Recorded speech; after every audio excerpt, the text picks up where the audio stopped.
pitié. Ô Christ, prends pitié.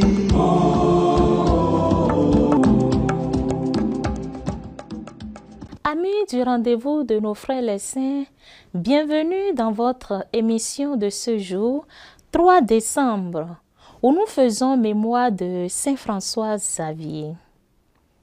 Né près de Pampelune en 1506, c'est à Paris, où il étudie à Sorbonne en 1536, qu'il a rencontré Saint Ignace de Loyola.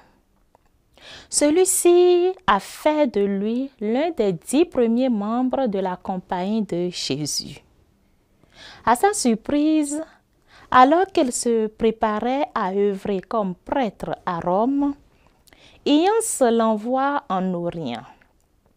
Il sera un missionnaire infatigable en Inde, en Indonésie et au Japon. Mais malgré tous ses efforts, il n'a pas atteint son objectif ultime qui était d'évangéliser toute la Chine. Il n'a jamais pu entrer sur le territoire chinois.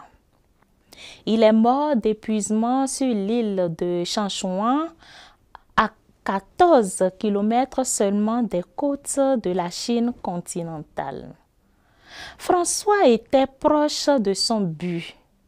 Il se remit dans les mains de son maître et seigneur et lui confia son projet qui était en fait le projet de Dieu. Son rêve et ses efforts ont porté du fruit car la Chine est toujours demeurée au cœur des perspectives missionnaires des jésuites.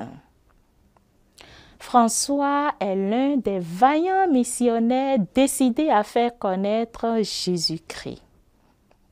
Mais il n'a pu y arriver car consumé par la maladie et les travaux. François Xavier rendit l'esprit aux portes de la Chine en 1552. Sa dépouille est mise dans un cercueil plein de chaux, sans même une croix pour en rappeler le souvenir.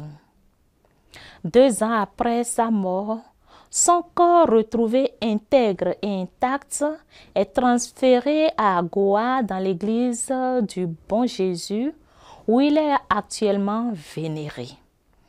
Son exemple continue de susciter le respect et l'admiration. Il demeure une figure éminente de l'histoire de l'Église, un modèle des missionnaires, un témoin de la capacité transformative de la foi chrétienne.